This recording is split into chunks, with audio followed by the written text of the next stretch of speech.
Okay, everyone, a short video today about a surrogacy case out of Texas. And this one, in my view, is not complicated legally. The surrogate mother is from Alaska. Her name is McKenna West. Now, she was contracted through an organization called Worldwide Surrogacy Specialists to carry a child to term, the biological child of Nausheen Gilkar and Omar Ahmed, both residents of California. So the biological parents contributed all of the genetic material.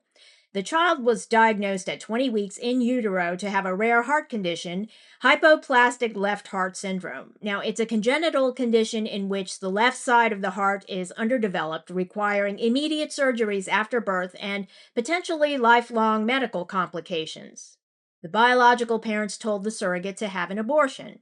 The surrogacy contract provides for abortion on demand. Now, that contractual provision is legally unenforceable, and McKenna West refused on personal grounds and said she would give birth and raise the child herself without help from the biological parents, but they refused the offer and demanded she have an abortion.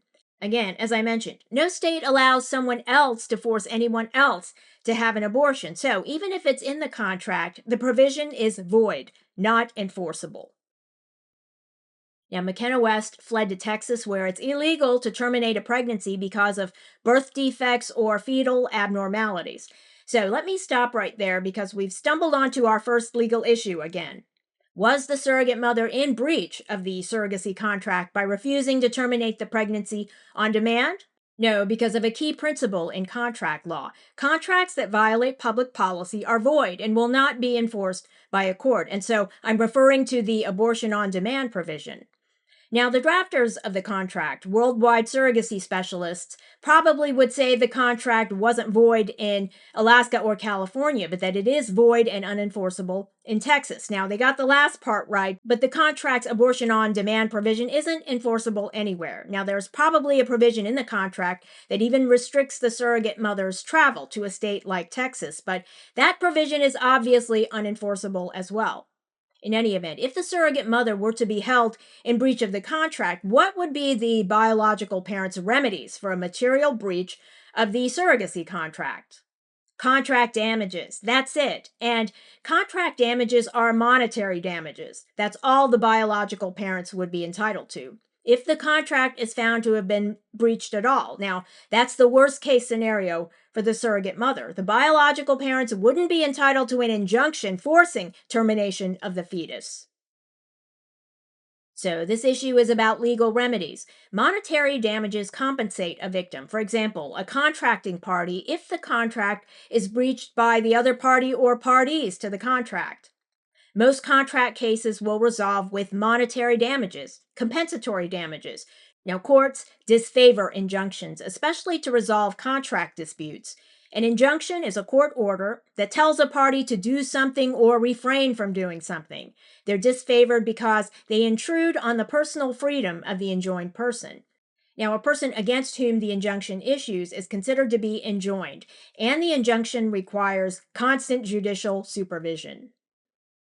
Now, to bring it back to the surrogacy contract, I would say that a contract provision telling a surrogate mother to terminate a pregnancy would violate public policy in every state because a woman may be legally allowed to choose to terminate a pregnancy in certain circumstances in various states, but no one else can force that woman, even under a contract, to terminate a pregnancy. That's not what Roe v. Wade ever allowed. Now, Roe v. Wade is no longer the law, but that's beside the point. It never allowed a court to enforce an abortion on demand provision in a surrogacy contract. Now, the biological parent's contract remedies in this instance are compensatory damages only if they have any remedies at all. There will never be a lawfully issued injunction by any court with regard to an abortion on demand provision in a surrogacy contract, ever. Even with regard to the travel restriction, in my view, the biological parent's remedies, at most, would be compensatory damages. Now, the surrogate mother is seeking full custody. She gave birth and obtained a court order through the Texas Attorney General, Ken Paxton, for medical treatment and surgeries to be administered immediately. And the court order prohibits the child from being taken out of state to California, where the birth parents reside. The birth parents are currently in Texas. They're regarded as the legal guardians for now. but they've been enjoined by the Texas court from withholding the medical treatments or taking the child out of state. Now, I believe that full custody for the surrogate mother is warranted by these unusual circumstances. The biological parents at first demanded she have an abortion, then refused her offer to give birth and raise the child without financial assistance from them. They still demanded she have an abortion. Then the biological parents allegedly, and this next part is alleged, said that they would take the child to California and pay for palliative care only, which is pain management treatment, but they wouldn't pay for surgeries to treat the hypoplastic left heart syndrome. So that part is alleged, but if true, would add fuel to the argument that they expect the child to die and do not plan to intervene. Now, I mean, they call that parenting. Most of us would call it nihilism. Now, at this point, in my view, the legal issue is they have to be judged unfit parents.